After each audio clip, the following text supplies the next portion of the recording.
Are you tired of being fed up, feeling stuck in the mud, getting started with your Airbnb business, getting it up and running? Well, I'm gonna give you 4 steps that you could use right now that's gonna change that for you immediately. The reason why I know these 4 steps will change it, because these are the 4 steps that I use every day. They've made me and my family millions and millions of dollars, and just as importantly, they've helped my students all over the world acquire tens of thousands of listings without even owning property. So, step one is having landlords and owners reaching out to you every day. Having landlords and owners reaching out to you every day, there's a way that we do that, and the way we do it is simply using Zillow. You go to Zillow, and what we do is I have a template that I've crafted so that we explain to the landlords what we're doing and how we're going to be using those properties, and we send that template out every morning. And in the morning, when you send it out, the landlords that get these templates will know exactly what you're going to be using the places for, so that the only ones that will be reaching out to you will be the ones who want to work with you. The importance of the landlord template in that process is so that when you get on the phone, when they're texting you or calling you or emailing you, the beauty of it is you're not gonna have to explain anything, try and convince anyone. They're just going to be inviting you out to take a look at their places, so that 1, you could see how nice the places are, and 2, you could begin discussing you leasing those places for your own Airbnb business. One of the things that, if you know me, or if you come to know me, you know my motto is keep it simple. And the key to building a successful Airbnb portfolio or any business is keeping it simple. Number 2 is win-win principles. Making sure that whatever transactions you're doing, it's always going to be win-win. A couple things you need to know how to do is communicate properly with the landlord. And so when you're having that conversation, that property management company, the landlord, the realtor that reaches out to you, that controls that property that you're interested in, you're going to want to always be honest with them, right? We're not there to convince anyone. We're not there to try and talk someone into something. This is a relationship that's going to be worth tens, if not hundreds of thousands of dollars for you and for them. Because remember, we're not buying this property, we're going to be leasing it. So it's a 1 or 2 or 3 year relationship that you're going to establish. And that established relationship will be more than just a tenant landlord relationship. That's how it starts off. But it turns out to be a relationship that they get to know you, you get to know them. And eventually they'll be sending you more and more places, because they're gonna love what you're doing when you do it properly. Right? So win-win, it's always gotta be win-win. It's gotta work for you, but it's also gotta work for them.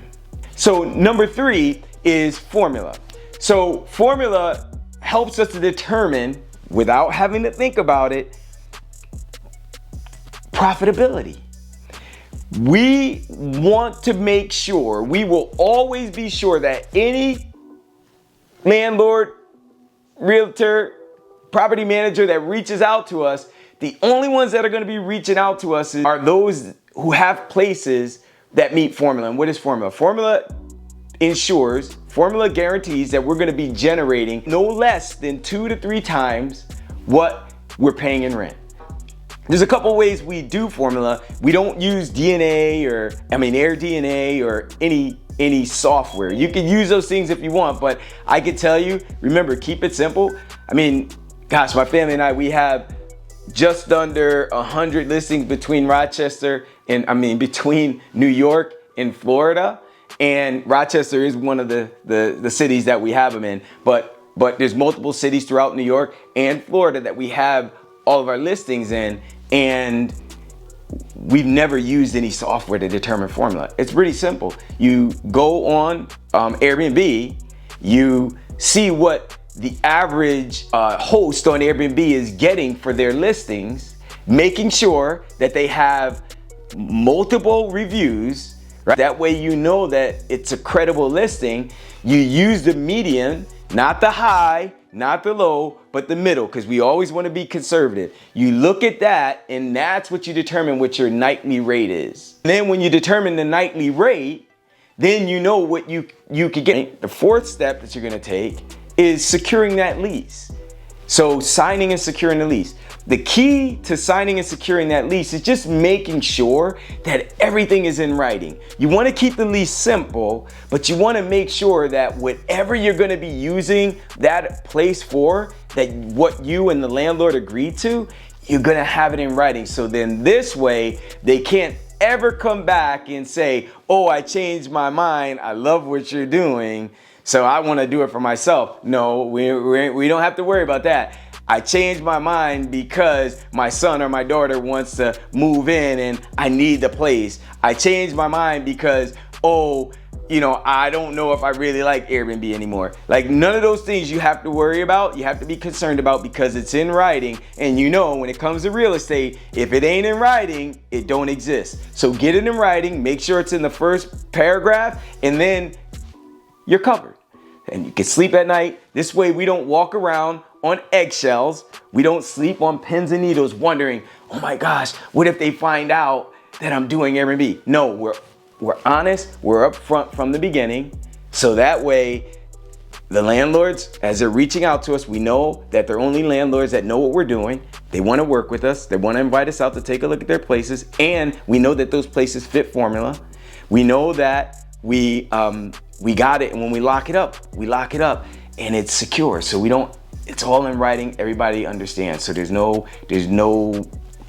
trying to fool people or anyone trying to take advantage of us, right? So then that's it. So those are the 4 steps that if you use those, because we do them every day, if you use those 4 steps, not only will you no longer be stuck in the mud when it comes to getting your Airbnb business up and running, getting it started, but now you're going to be able to create the financial freedom that you desire so that you can live that vision that God's called you, given you for your life and for your family.